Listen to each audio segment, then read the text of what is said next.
Hi, Harry Dent here on December 20th, just before Christmas, and looking to the next year. I say 2014 is going to be the most important year for a decade past and maybe a decade forward. I think this is when the bubble that governments and central banks around the world have kept going, despite all fundamentals and despite all responsible banking and federal and central banking policies, this is the year when it burst. Remember back to 2008.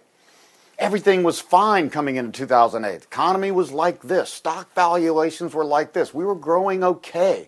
We'd had a major bubble burst in 2000 and 2002, but government stepped in, lowered interest rates, stimulated, and we got new bubbles in housing and emerging markets and commodities and all types of things. This is what's happening now, and I'm listening to the news day by day, week by week, and everybody feels good. And everybody's saying, look, this recovery is finally sustainable.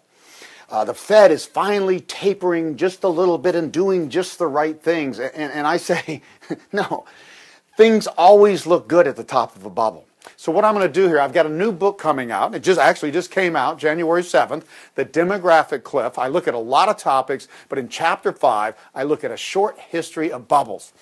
And there's 10 summary principles.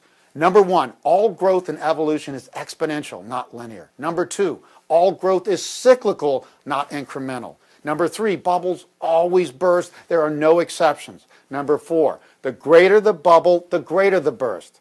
Number 5, bubbles tend to go back to where they started or a bit lower. Number 6, financial bubbles tend to get more extreme over time as credit availability to fuel them expands as our incomes and wealth expand.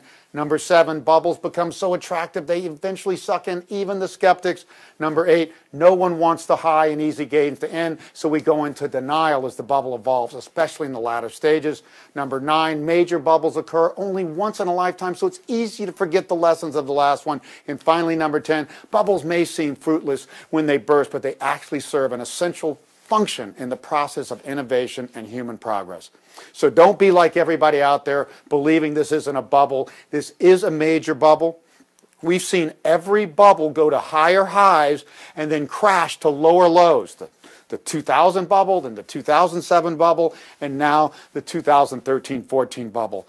Every cycle I see says, and I've got many cycles and they're all coming together in an unprecedented manner like 1930 to 34, this says this bubble's going to burst. It's going to burst this year and probably very early this year. So again, be prepared to protect yourself. And if we do not see this bubble burst, say by the summer with all the cycles I have, then we'll reconsider. But you should protect your assets now, real estate, stocks, commodities, everything. Thanks for listening.